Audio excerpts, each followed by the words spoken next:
Hello and welcome to Post-Burnout.com interviews. Post-Burnout.com is a culture website dedicated to venerating burnt-out artists the world over. My name is Aaron Kavanagh and I'm the website's founder and editor-in-chief. This is our website's podcast where we publish the full interviews from our site's articles and sometimes release exclusive episodes. In this edition of Post-Burnout.com interviews, the session folk players Kaitlin Cullen-Verhauz, Ian Kinsella and Conor Lyons discuss their new project Saltaire, how the band came about when Kaitlin moved from New York to Dublin, their debut EP Only Moonlight, their unique and dark sound that comes as a result of their guitar, cello and bodhrán instrumentation, their knowledge of the conventions within their genre and how they react to them, their place in the Irish folk scene, their future plans, and much more. I just want to note we actually conducted this interview at the end of January because we talk about the EP Only Moonlight as upcoming. The EP is since released, it came out at the end of February. I want to apologise to the band for the wait. I was planning on getting this out around the time of the EP anyway, so it's about 2 weeks late. If you follow the podcast, you might have noticed there hasn't been too many interviews since the new year, and that's simply because I've been working on a project for a different publication in the background that's taken me since about mid-December until now.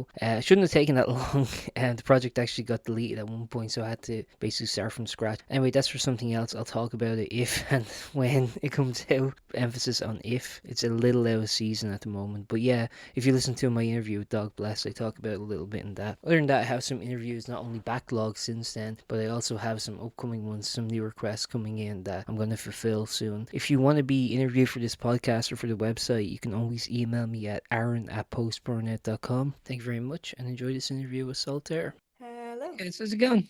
Hi. Oh, Very nice to meet you. How are you guys doing? great. Thanks for having us. Absolutely. I'll try and take too much of your time. There's a lot to talk about with this project, though.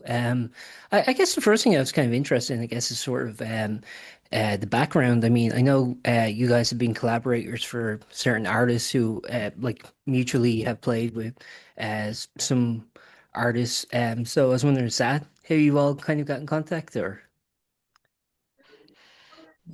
Yeah, I mean, there's actually it's tough to know where to begin. Like Connor and Ian have been playing together for a long, long time. I kind of came on the scene about 10 years ago.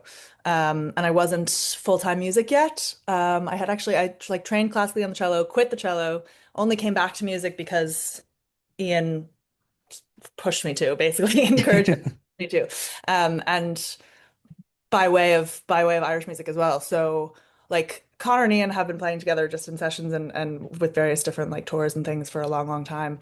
And then obviously like Owen is a big collaborator that we all work with, and he's on the EP tracks. So yeah, I mean like in and out of different bands and sessions and that kind of thing.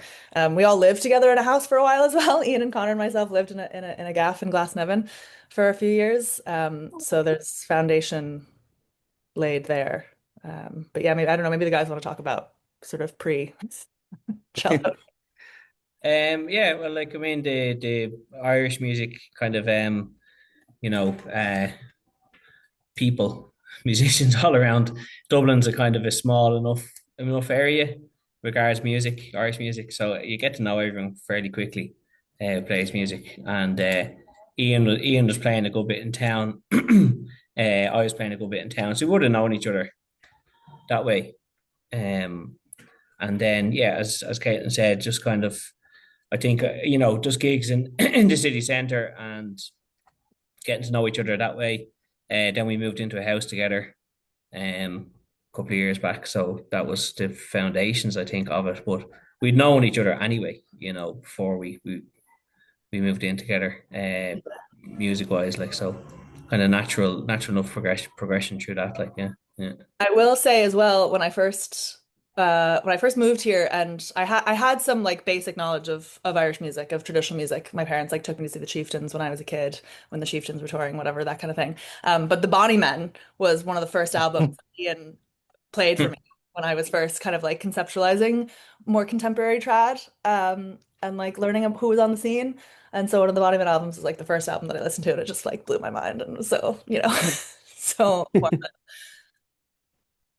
Well, I want to ask Caitlin, like, you mentioned, like, you came to Ireland from New York. I was wondering, did you come over, to be part of the music scene, or was that just kind of incidental? No, that was totally incidental and total luck. I mean, I came over, I was studying acting actually at the time. I was in school in Boston, training as an actor, and I had to do a semester abroad. And a lot of my friends and my classmates went to London, and I just kind of needed a break. And I found this incredible looking program at the Gaiety School of Acting that was not just kind of conservatory training, but it was like drama lit. Like it was kind of all about like theater that came out of the Troubles and like politically active theater. So that's kind of a tangent, sorry, but that's how I ended up in Dublin because I was really interested in that. And I met Ian. He was gigging in Dublin at the time, and I met Ian, and he introduced me to Connor, and he introduced me to lots of other musicians that are all of our best friends, John Garvey um, and Owen, of course, as well. And yeah, I was like singing a bit in my theater degree, but I certainly wasn't really playing the cello anymore. Um, and so it was only when Ian started showing me the songs that he was writing and I was singing those songs and I was kind of like, yeah, I have a cello back home. It's kind of been collecting dust the last 4 years. I used to be kind of good at it, but I don't know. I don't know what would come out if I tried to play it now. And he was kind of like, all right, let's get that over here. Let's see what, how we can work with that. Like, so I was definitely timid coming back to the cello for a long time. And it took me a while to sort of like build up the confidence to bring it into any other context outside of our sitting room. Um, so yeah. Actually, I have to ask, did you have a cello available here, or did you have to purchase a one? Well, what happened was because I couldn't afford to bring it over when I then eventually moved back and like wanted to live here full time. I couldn't afford to bring it over then, so I rented a shitty little cello, like practically plastic, not quite, Yeah. but it didn't have the best sound off it. And I used that for a good few months, actually. I think I had it for at least 5 or 6 months. And then my parents came over to visit. It was like my first birthday that I was celebrating in Dublin. My parents came over and they brought the cello as my big birthday present. Like, Oh, nice. I have to ask Ian, Caitlin was mentioned there that like, there were songs that you had that you kind of like initially practiced with. Were you writing songs for a particular project, or are you always just kind of like have songs ready, just have songs in the back pocket kind of?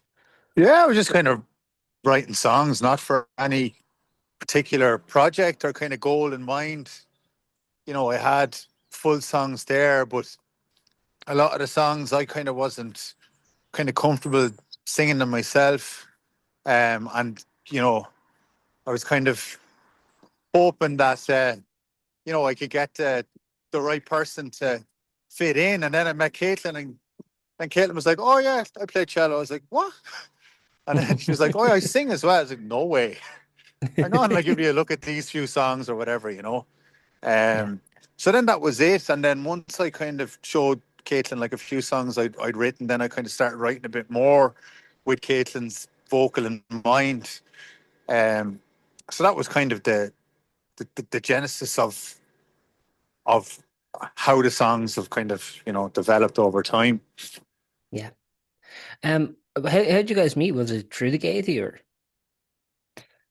no, wasn't through the Gaiety, no, but I mean, I was like, the classic American student in Dublin. We're all kind of shuffled in to spend all of our money and drink in Temple Bar. And Ian at the time Yeah. was playing in a pub called Go-Gerties.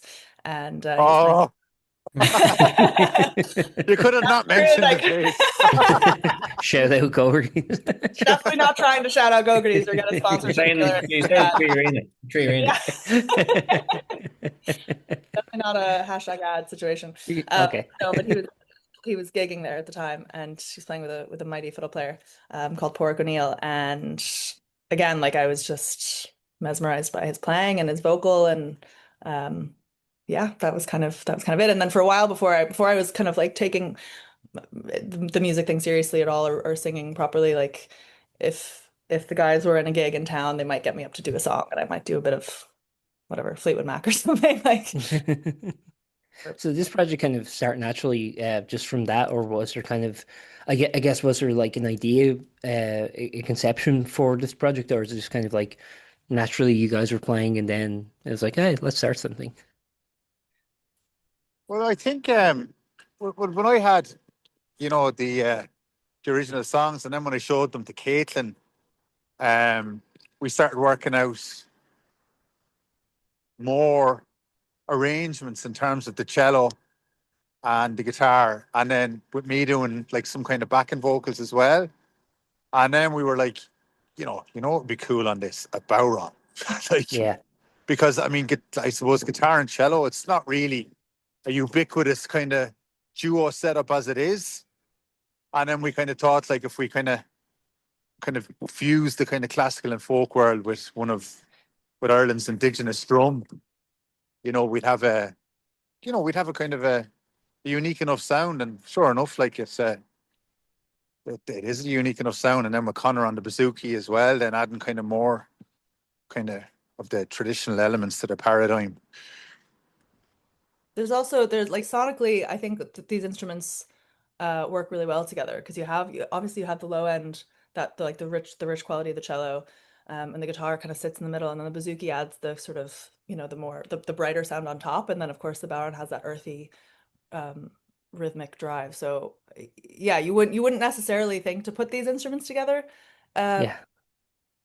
but they work really well together just in terms of the texture and the timbre of the instruments. And then of course on the recordings we have Owen on the flute, and the flute then sits in a different sort of pocket sonically, and the banjo, the 5-string American kind of American sounding banjo, sits in a different sort of dimension of the whole sound. And yeah, it did kind of happen naturally because we're all like we're best pals, and so it's kind of like you play with the people that you like, and we're just lucky that all the instruments really weave amongst each other nicely, you know. And looking at the partner releases, I mean, the first single, The Boss, came out in like 2019. Then, there seems to be a gap really until the Axe last year rather. All the songs that are kind of coming out now are, in preparation for your upcoming EP, Only Midnight. So I was wondering, like, what was kind of going on in between, I guess, the releases. Yeah. COVID. Oh, fair enough. I think we had stuff recorded. We got funded to record thanks to Fingal, and I think we were working on those tracks to be released. So like the audio and the recordings were there. It's just that we hadn't gotten around to getting them out there. So that might explain a bit about the gap. Yeah, Also, I think sorry. also like because like it's sort of the nature of the fact that we're all session musicians as well. Like we've all been really busy working on other things. Yeah. And yeah, it's tough to kind of like navigate balancing what takes precedence and what takes priority, you know. And so we kind of just like we got that funding from Fingal, which was hugely helpful because it can be really, really challenging as an artist to self-produce, to self manage. And so like getting that funding was a bit of a kick to get to work in a meaningful way. But yeah, like Ian said, like the tracks were there for a while. It just kind of took some time to strategize a bit and figure out how we wanted to attack it, kind of thing, you know. So, sorry. Oh yeah, I was just going to say, I think around that time as well, we were working on Owen's album, and Conor had stuff with the Bonnie Met as well. And it's like, yeah, as Kaitlin said, it's you're trying to kind of juggle everything. You're not kind of able to put all your energy into one thing at a time, you know. Yeah. No, what I think is like really interesting. So, just to clarify, actually, have the songs that are going to be on the CP, were they recorded back then, or are these like totally new slew of recordings and songs? Well, we recorded all of it at the same time, so everything that you've not the boss of it. The boss was kind of like, oh, sorry, I'll get into like how the boss Sure. the divergence in a second. But no, everything that's on the EP we did in one fell swoop in Black Mountain with the same crew. But yeah, so Ian and I initially went like in the sort of like mayhem of how this is tumbled together. We initially put together a duo, and we called Casey Vic, which was just our initials smushed together. And Connor recorded on that. We had put an EP out as Casey Vic. This is years ago now. And we've since taken it down because It was a demo. time capsule. It was basically a demo, but anyway. So then when we pulled Connor in for the boss, after that was released, it was actually released as Casey Vick. We decided to kind of abandon this duo idea and like included Conor in a real substantial way, and that was kind of the brand shift, and the Saltaire came about out of that. So then, but we really liked the Boss. We didn't want we didn't want to pull the Boss down, and we didn't want to like have it be a separate. We wanted it to kind of be part of the history of this operation. So we just kind of re-released it as or whatever way you go into the distributor and you just adjust it so that it's Saltaire now instead of Casey Vick. Okay. So it's different, but it's very much like in the foundation of how we came together, do you know? Okay, that makes more sense. So like Saltaire now is more of a post-pandemic project. Would that be fair? Yeah. Okay. Yeah. So when did this, I guess, like solidify, I guess, and actually just in terms of like naming the project, how'd you kind of come to a consensus on that? Well, Ian and I were actually in New York, which is where I'm from, obviously, and we were on a little day trip out to Fire Island, which is a place that my parents and I would have gone to a lot when I was growing up. I can't remember actually which side we were on, if we were on the Long Island side or on the Fire Island side, but we were either just getting on or just getting off the ferry, and I saw a street sign that said Saltaire. It was like it's a community in that part of the world, and we were living in Howth at the time. So I was in the sea a lot and just feeling kind of inspired by the salt on the air and Oh, what? spending a lot of time in nature and whatever. And I was just feeling like a surgence of creativity. And so I said it to the guys. I don't think there was too much consternation about that. I don't think Oh, Just the pronunciation of it. Yeah. yeah. Saltaire. Salter, I've heard someone say, yeah. Saltier, I guess. Yeah. Yeah, which sometimes I kind of dig when a band name is a bit ambiguous and it's sort of like depends on the person that's coming to it if it's, how it's interpreted. Like I don't really Yeah. mind. Well, when it comes to actually the kind of music that's I found this project, so like I was listening to the Only Midnight EP, and like in terms of like the subject matter and kind of like what you're singing about. I mean, like how do you?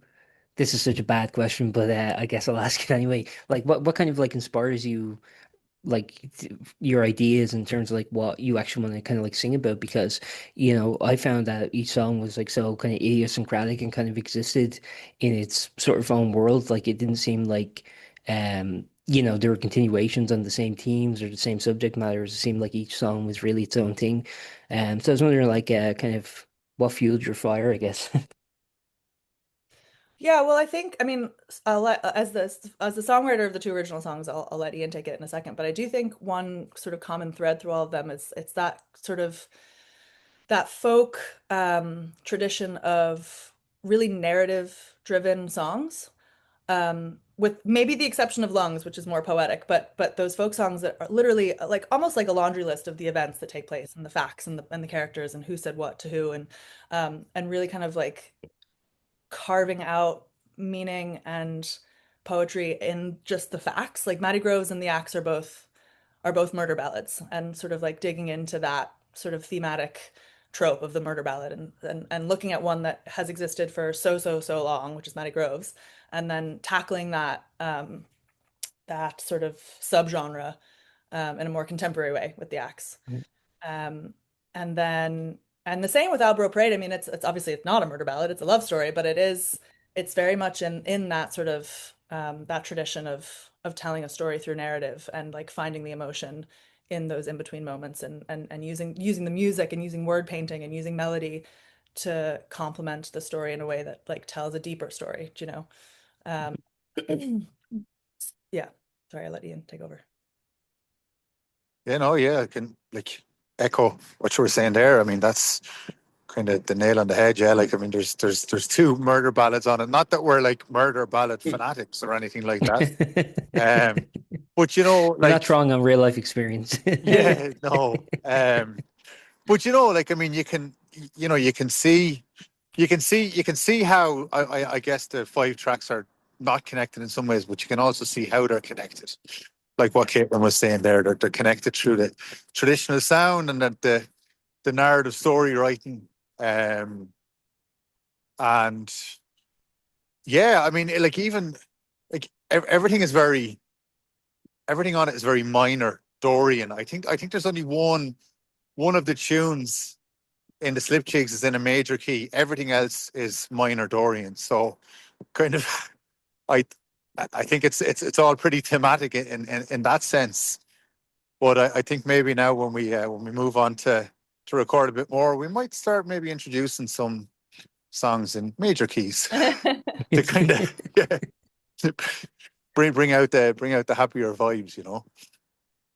Well, actually, and speaking of that, something I wanted to ask based on what Kaitlin was saying there was that, like, obviously you're a band that is very aware of the sort of genre conventions of the music that you're performing in. What your intent is kind of like this is a very pretentious question potentially, but is it kind of like a sort of postmodern deconstruction, or is it just more earnestly a continuation of, like, I guess, centuries old music? I guess you Yeah. go on, Connor. Yeah, sorry.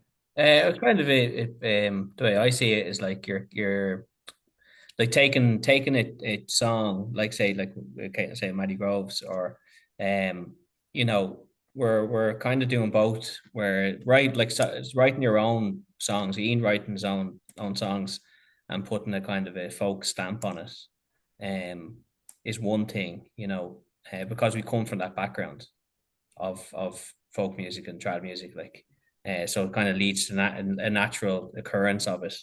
I wouldn't say we're trying to change much in it, but then with the older songs as well, kind of taking them and but putting our own stamp on it as well, like in a different way. So we're not trying to deconstruct, the music to it and make it all brand new. Like it's kind of it's the music that's there already speaks for itself. We don't need to do much with it, just enhance it in our own way. Yeah. That's the way I always view music, with Irish music anyway. Like you don't need to reinvent the wheel, but you can make the wheel a bit better, kind of thing. Yeah. Yeah, I also think like the landscape of folk music right now is very exciting because there are artists that are doing that sort of postmodern deconstruction, and that's awesome. I just think that like what we're trying to do is really just like hone in on our instruments and hone in on the story. Um, and yeah, I think there's room for all of that at the table, do you know? I also think like with the EP, like there's sort of I think like a kind of dark melancholy, almost gothic even. Was that kind of again a kind of intentional decision, an intentional motif, or is that just kind of organically what kind of came out from not only you guys as players, but also the instruments you're playing, or was there like intent to kind of make it, as I said, I mean the majority of it is like, in minor. So was that like an intentional decision, or was that just like kind of what fitted the lyrics, or how did that kind of work, I guess, from a structural point? I think it's kind of natural, and like most things that have a cello on it are going to evoke those sort of darker sounds and feelings. Yeah. I also think that vocally, just for myself anyway, as the singer, like I would be more drawn to those darker tones. Um, I guess as well, like now that I'm gigging full time as a musician, and I do, sometimes have to like sing the sort of more happy-go-lucky sort of upbeat songs for work when I'm singing for myself and for the band. Yeah, I'm these days anyway, and this could change again down the line, but I am definitely feeling myself more drawn to subject matter that is darker and like the melodic structures that are darker, do you know? But yeah, like I think the instrumentation ha has a huge hand in creating that sound. And I only have two more questions. I'll let you guys get on with your day. I guess one thing I wanted to ask was, obviously all of you are like very seasoned musicians, have been playing for years, decades even. So I was wondering, how does this project kind of differ from anything else you've been in, like in terms of it standing out from, I guess, your discography?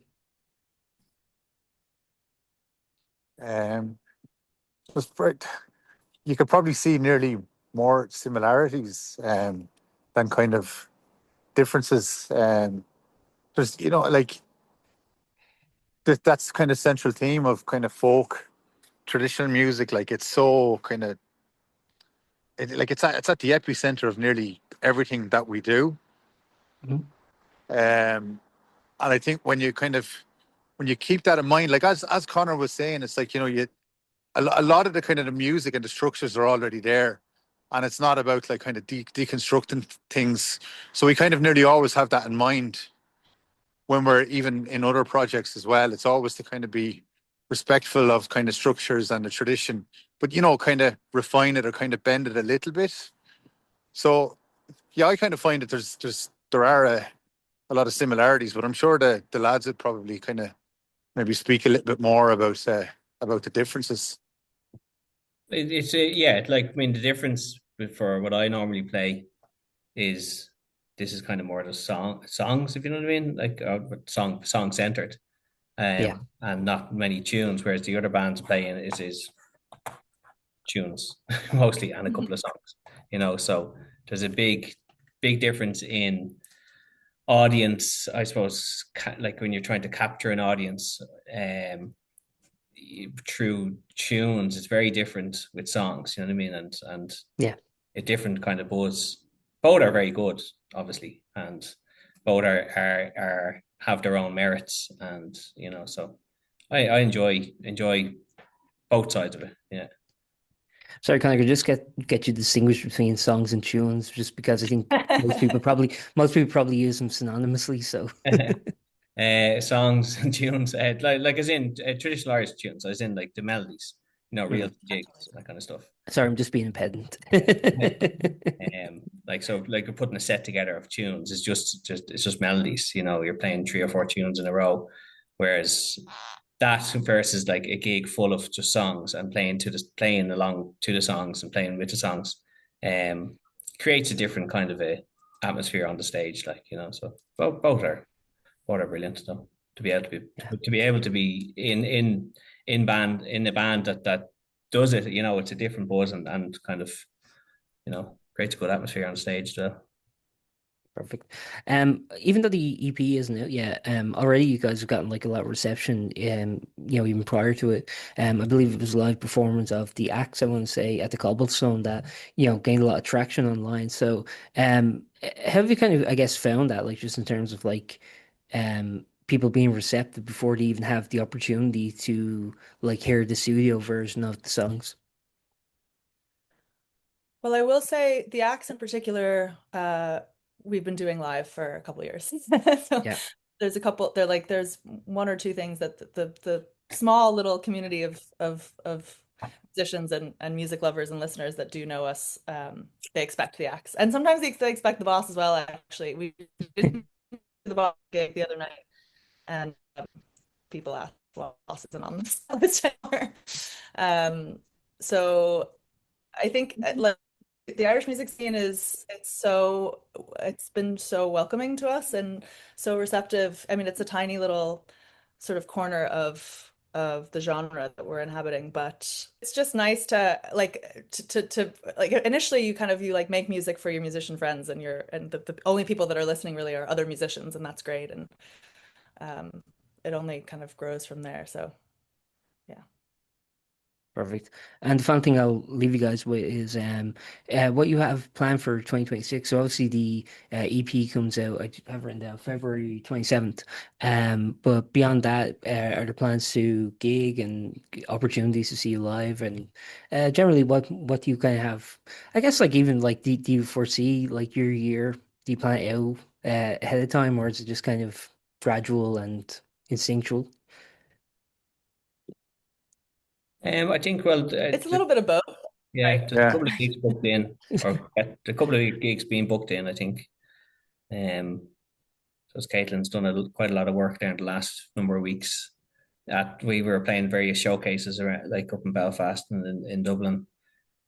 So hopefully, like from those meetings that Caitlin's kind of spearheaded Yeah. last I while. also I also think that it's just like it's extremely daunting and vulnerable to be putting music out there, like regardless of how you feel like it's being received by the people around you. So yeah, I'm working like we're an independent band. We're not like represented by a manager or anything or a label or anything like that. So it's very much just us doing all of the legwork. So yeah, definitely hoping to finalize gigs around Ireland to start with anyway. But even beyond that, like we already have, there's a gig in Paris coming up in June, and we're playing a festival in Spain in November. And there's been interest from some of the like Irish music and folk music festivals in America for next year. That's obviously way down the line. But I mean, first things first, we're going to be traveling around Ireland, but I don't have any exact dates to plug Okay. just yet. Yeah, So I TBD. guess Well, just that's a good segue to kind of tell people where to follow you, I guess, so that they can see those dates when they come out. yeah, I suppose like it's just the way of the industry and the way of the world right now, but Instagram is the best way. Um, Trying to get off TikTok. I didn't really use TikTok for us to begin with anyway, but would prefer not to be on TikTok. But anyway, Sure. Instagram is really where we do most of our like gig plugging and sharing snippets of tracks that are on the way and stuff like that. So our Instagram handle is at Saltaire and then 2 underscores. And then of course we are on Facebook as well, and we're on YouTube. Perfect. Thanks very much for your time, guys. It was really lovely chatting with you, and best of luck with the EP. Is there anything you'd like to add before we wrap up? Anything I failed to cover that you think people should know? I don't have anything anyway. I think you've covered it. Maybe Yeah, just thanks, Aaron. Yeah. more No. cellos and folk music. Yeah. More cellos and folk music. That's Yeah. a movement we get behind. Put that in a song, Kaitlin. Yeah, I really like that. Thanks very much, guys. Aaron, Thanks, thank you Aaron. so much. Chatting with you. It's lovely to meet you. Cheers. Bye. All the best. Thanks a Bye-bye. million. Slán. Bye-bye. Bye. Thanks so much. Thank you for listening to that episode of Post-Burnout.com interviews. We're available wherever you get your podcasts, so we hope that you enjoyed and would consider subscribing, giving it a like on YouTube, or a rating anywhere else. We also have some exclusive episodes only available on Spotify, which features interviews with the likes of Kim Deal, Ron Mail of Sparks, Jacob Slater of Wonder Horse, Maria Kelly, Gavin Friday, and many more. So check those out if you're so inclined. Otherwise, thank you for listening and see you next time.